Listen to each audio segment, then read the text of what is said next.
Hello again.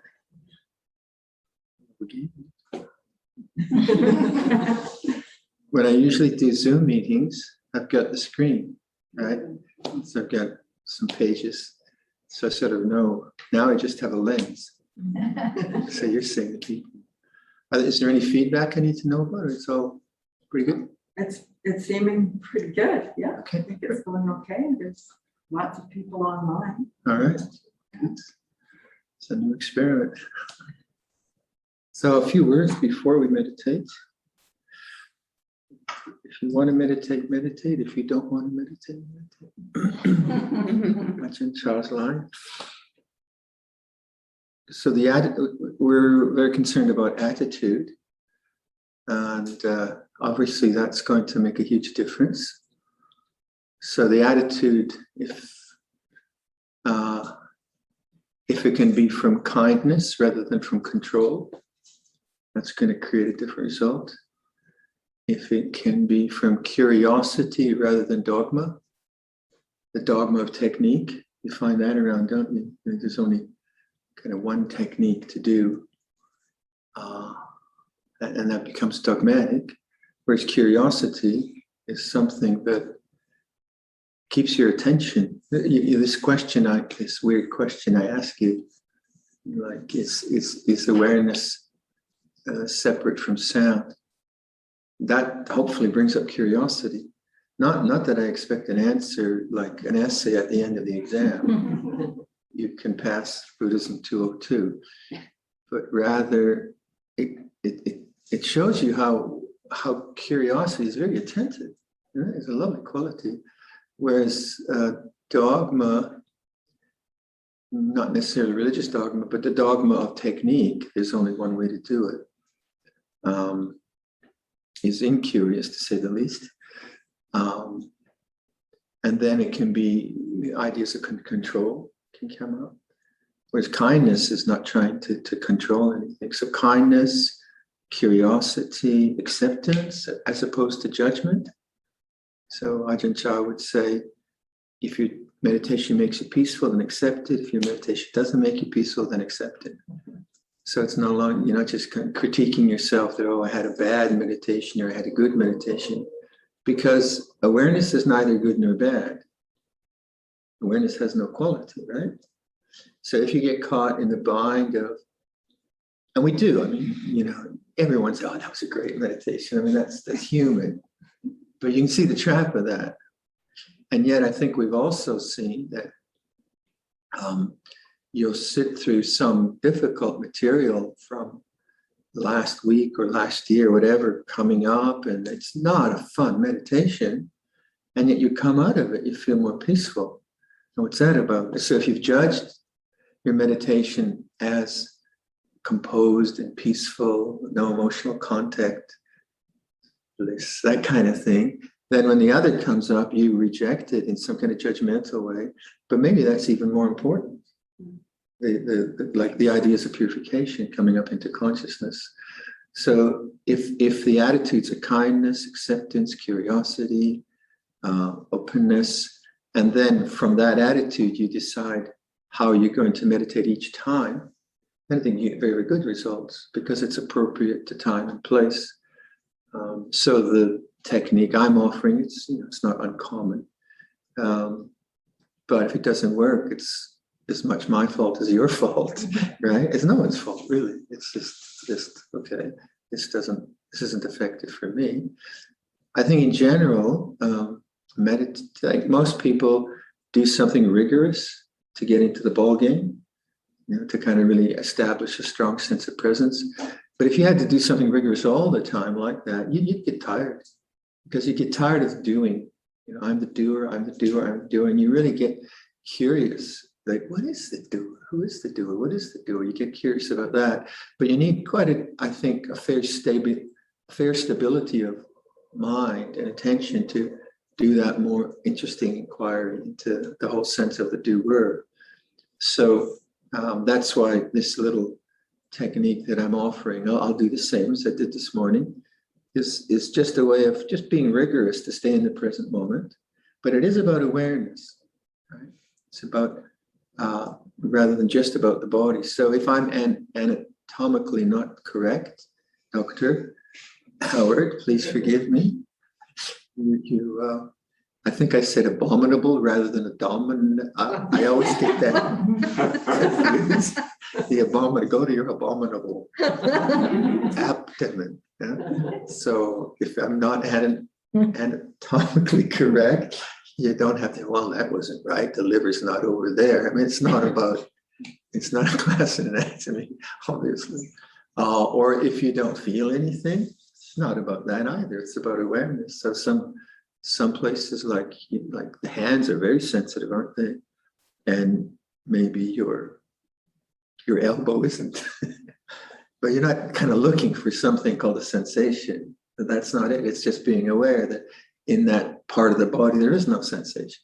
Or it's very painful, or there's a lot of pressure, it's very hot. Doesn't matter, because it's about the awareness. And so I'm just I'm your third wheel on the bicycle. You know, when you're training on a bicycle, you have a little third wheel as a kid. So my voice is the third wheel. So when I take the voice off, keep going. That's why I get lunch. Okay, so I'll use the same sort of technique. And then that reference to, I don't know if that works, but I find that fascinating, that paradox of is awareness of the sound separate? I have to be very quiet to listen to that, don't I? That inquiry. So there's the sound. I have to stop talking to myself, right? Or the sound changed, but the awareness changed. Same question, right? But to do that, you have to be very silent, and then you start to sustain that silence. You know, yeah, I get it, or not. It's like a joke, actually.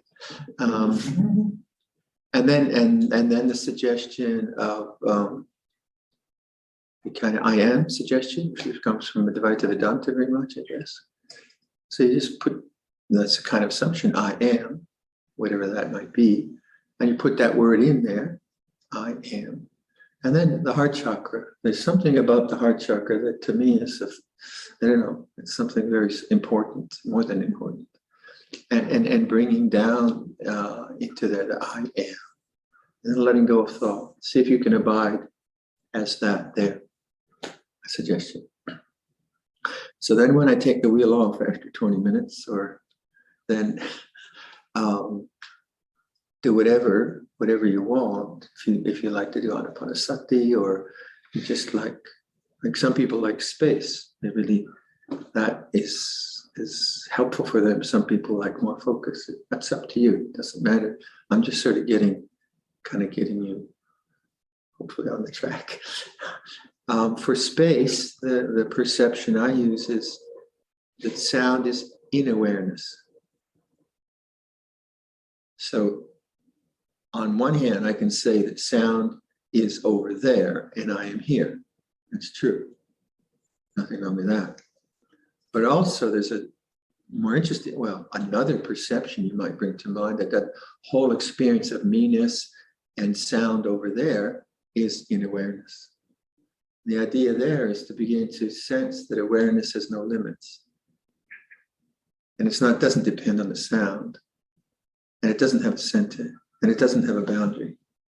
And that kind of inquiry, again, takes you to that ineffable silence, which is peaceful. That's why I use that. This is in awareness. It's a perception. You can't really find anything on these things. These are more subtle than like finding a clock. A clock is these are much more intuitive kind of suggestions.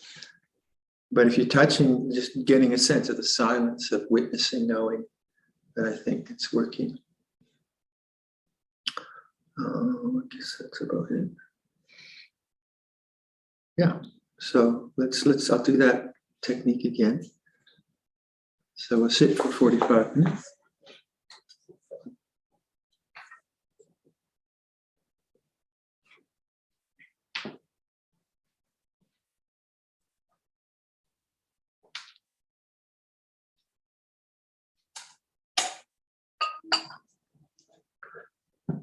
you could see if you were into concentration, right?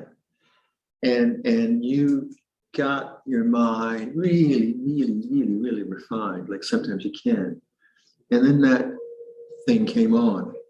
What would you say? Shut up. Right? And that's the trap of tranquility. Shut up, I'm meditating. I'm doing metta bhavana, right? But this includes everything. And yet it can also be focused. Huh? So that's, it works.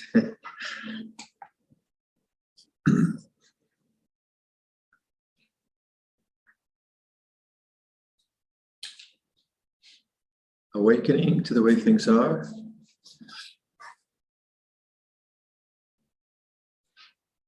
So an attitude of kindness and acceptance. It's like this.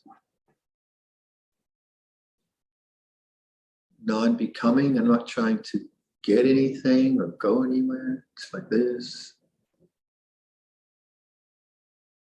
Non-resistance, acceptance. Pain is like this. Thinking is like this. Negative emotions feel this way. Whatever. So the attitude is very open and welcoming, receptive.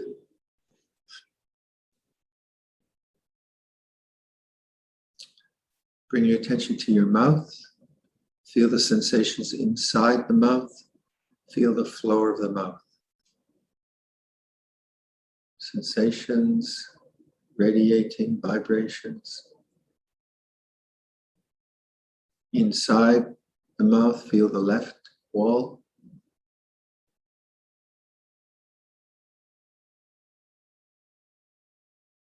Feel the right wall. Sensations, energy. Feel the upper palate.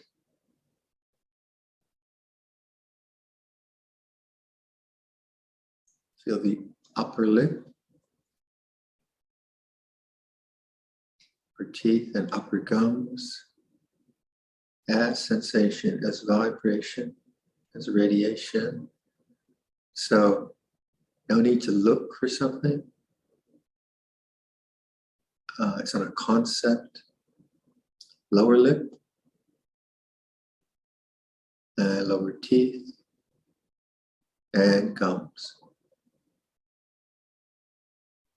So take that whole area as sensation. Let it become conscious. Let it come into consciousness.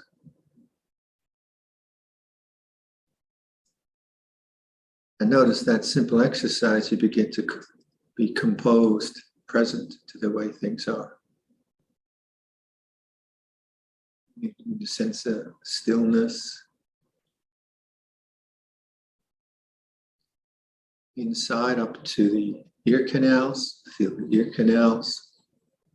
Inside the ears.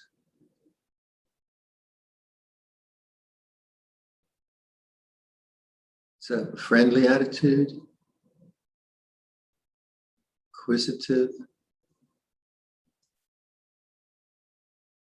Inside the ears, outward to the outer structures of the ears. Feel the vibrations, sensations, radiating. So the ear as a concept is a fixed concept. But as a lived thing, what is it?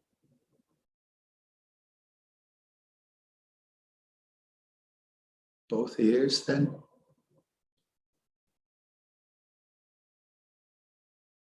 And then the sensations, which are the nose, bring awareness to that. The bridge of the nose.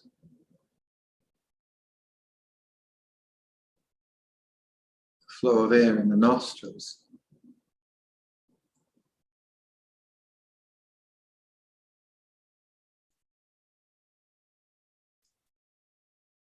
If you've done a lot of anapanasati at the nose, see if when you pay attention to those sensations, do your eyes get tight? Are you kind of looking for something?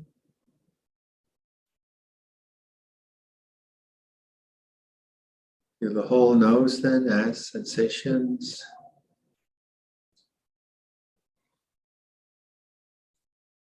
And the eyes,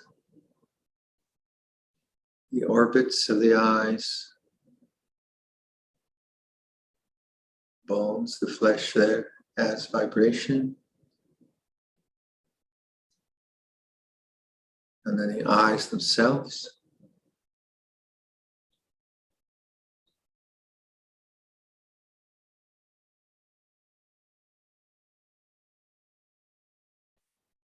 And that whole area then, very sensitive, pressures, vibrations.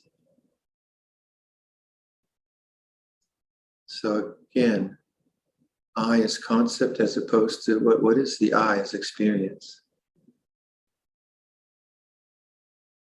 Draw a line back from the eyes to the middle of the head, inside the brain.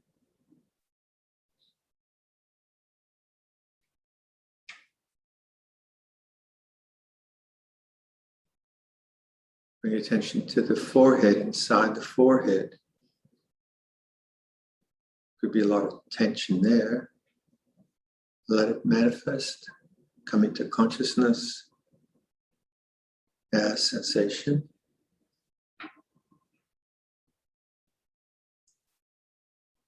Draw a line from the forehead into the head, inside the skull.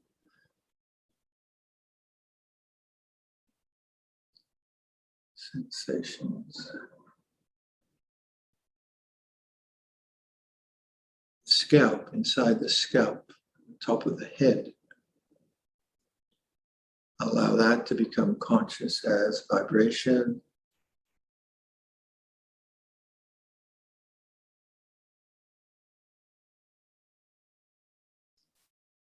And then into the center of the head. A line down to the center of the head.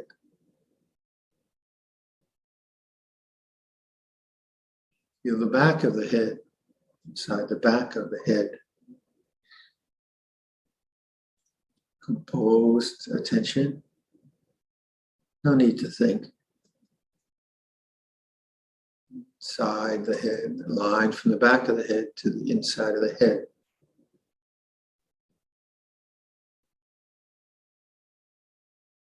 Bring all those together, back of the head, inside the head, top of the head, forehead, eyes, nose, ears, mouth, tongue. Bring all those together as one mass of sensations. And the head is in awareness. These sensations are in awareness.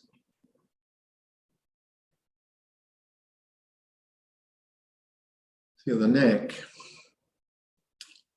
the back of the neck, both sides of the neck. Feel the throat. Inside the throat, inside the neck.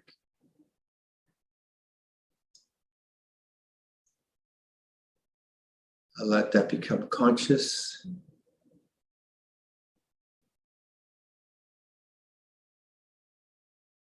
And then the neck to the shoulder, feel the right side of the neck connecting to feel the left side of the neck connecting to the left shoulder.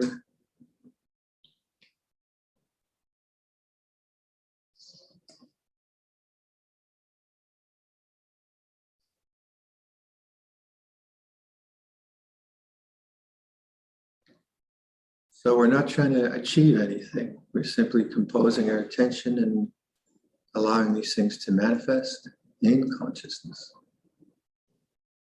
Left bicep, the left upper arm.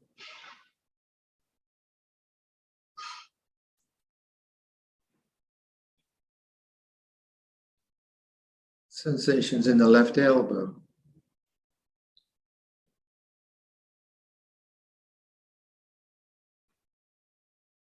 Feelings in the left forearm.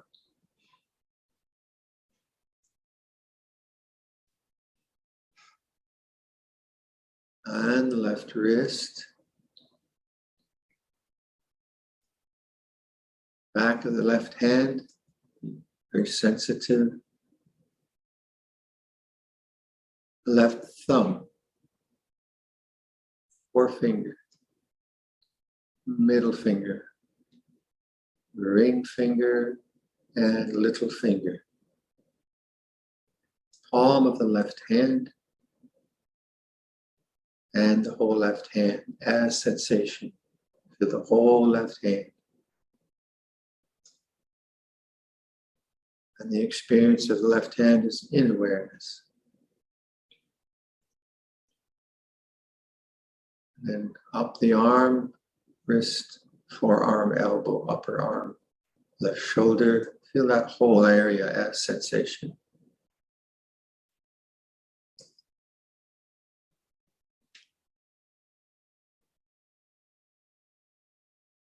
And the right side. Feel the right shoulder connected to the right side of the neck.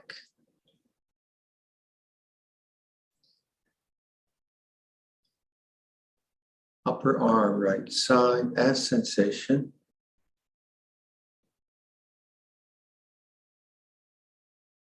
And then the sensations which are the elbow, forearm, wrist. And the right hand, the back of the right hand,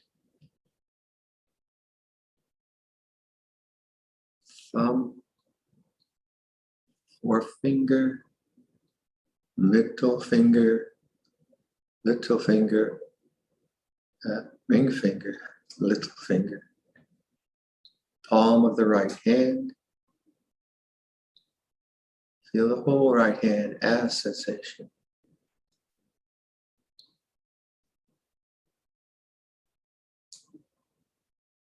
And then the whole arm from hand to shoulder, right side. Let that be conscious. Feel both arms from the hands to the shoulders as one mass of sensations.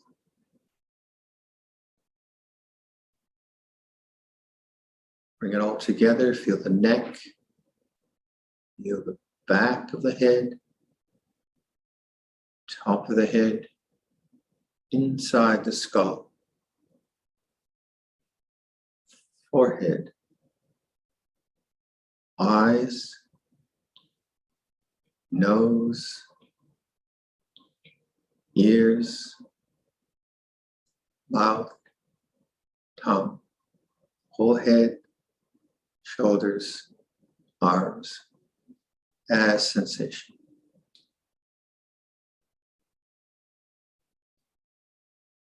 This is in awareness.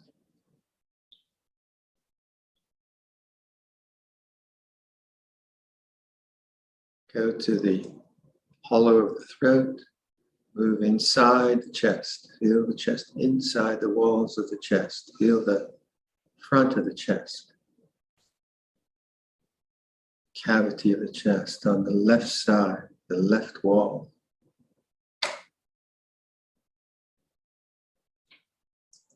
Sensations which are the right side.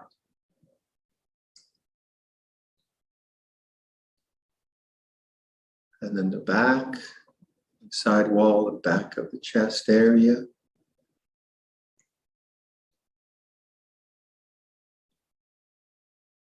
And the organs in that area, the lungs and diaphragm and heart, whatever you can feel of those. And bring all that together, the whole chest area as sensation.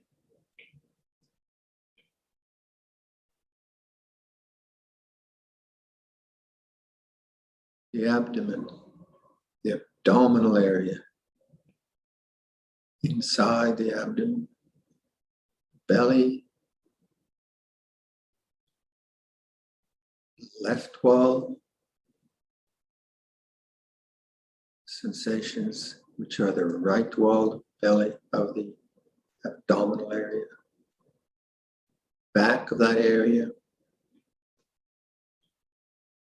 And then the organs inside, kidneys, liver, intestines, stomach. So you don't have to visualize that, just whatever you feel in that area. Take that whole area as one mass of sensations.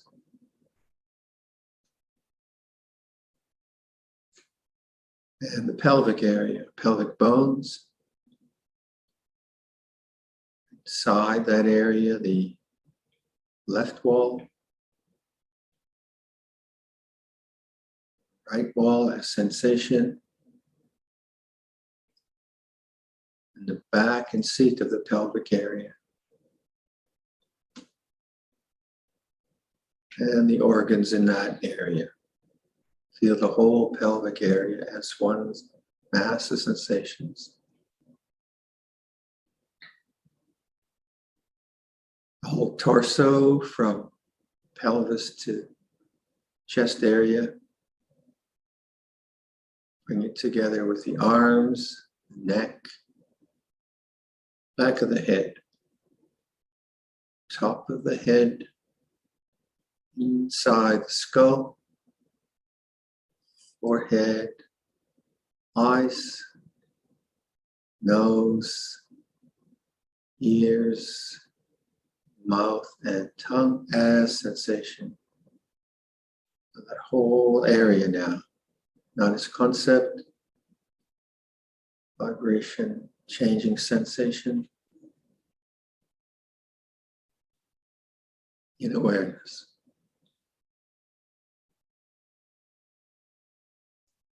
The left hip, feel the left hip, pressures, as sensation, the left thigh,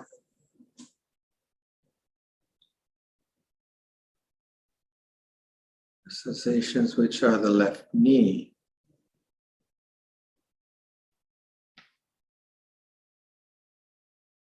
the lower leg, shin and calf, left side.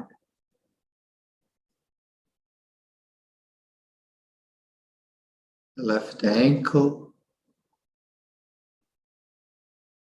and the left foot, top of the foot and the sole of the foot.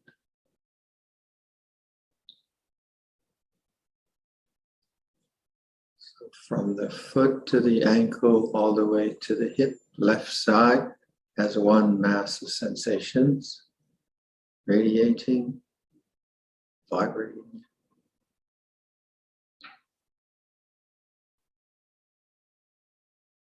Feel the right hip, no need to think. The right thigh. Feel the sensations which are the right knee. The lower leg, the shin and calf.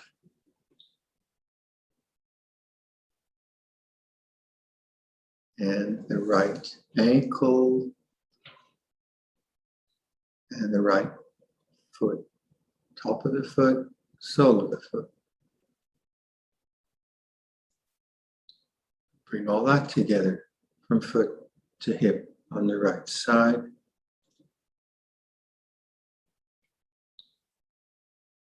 Bring that together with the other, both feet, up to both hips. Coalesce that with the torso, pelvis to chest. Collect that with both arms, from hands to shoulders. Include the neck, back of the head, top of the head, inside the skull, forehead, the eyes, the nose, ears, and the mouth, tongue. So all of that together as one mass of sensations. Embodying it then as experience rather than as concept. in awareness.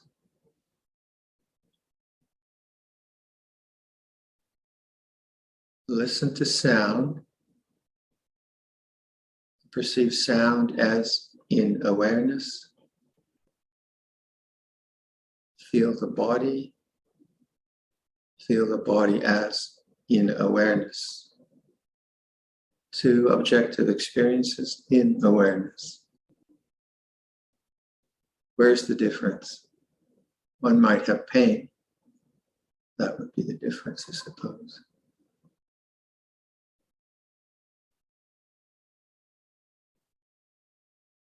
Feeling the body, whole body awareness. Then that question, is awareness separate from bodily sensation? Is it like one thing? And body is another thing.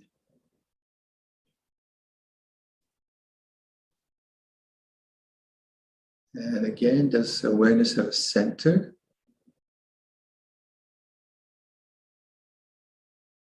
Does awareness have an edge, a limit, a periphery?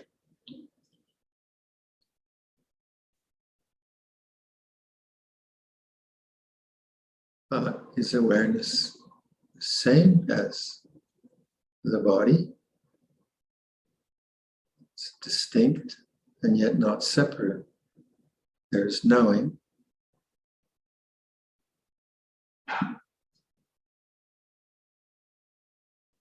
So that's the paradox of awareness.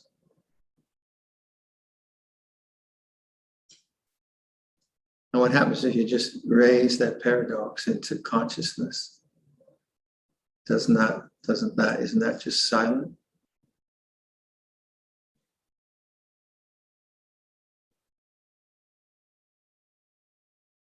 So now introduce the I am into the mind. I am. Say that to yourself. And then bring that through your throat, fill your throat, down into the heart, center of the chest. I am.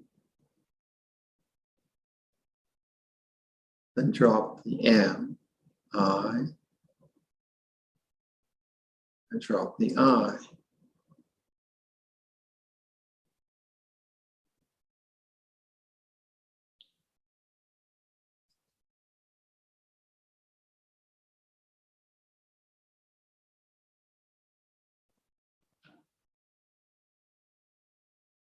And when you feel the need to do something, look at that as an object. And then if you want to do something, then choose the way you like to meditate.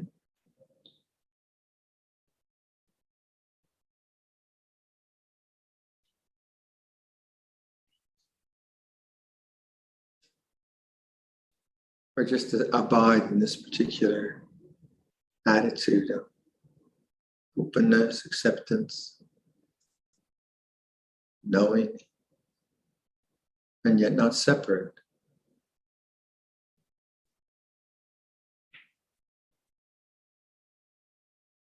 So I'll be quiet then and we'll sit for the rest of the piece in silence.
So we have a couple of hours.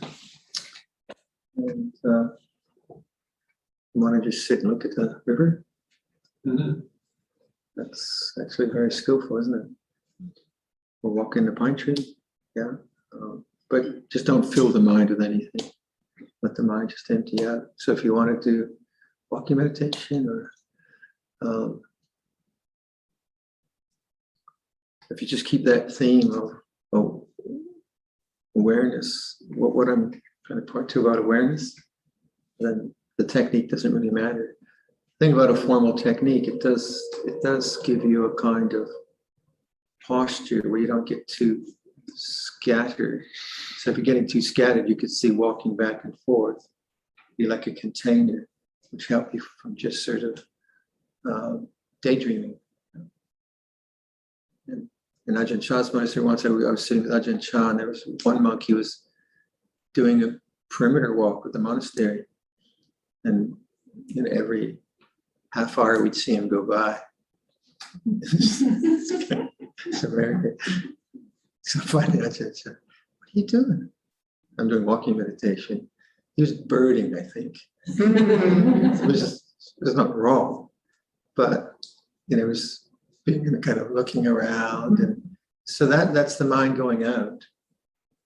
And the thing about the container of a posture is we're not going out, we're noticing things arising. So like this sound that we have, I don't know if the folk on the internet can hear it, probably. Yeah, it's a good sound system. So we have this mechanical sound, and Ajahn Chah's phrase is that you think the sound is bothering you, stop going out and bothering the sound. You say the sound is just the sound. It's not, don't take it personally. You're bothering me.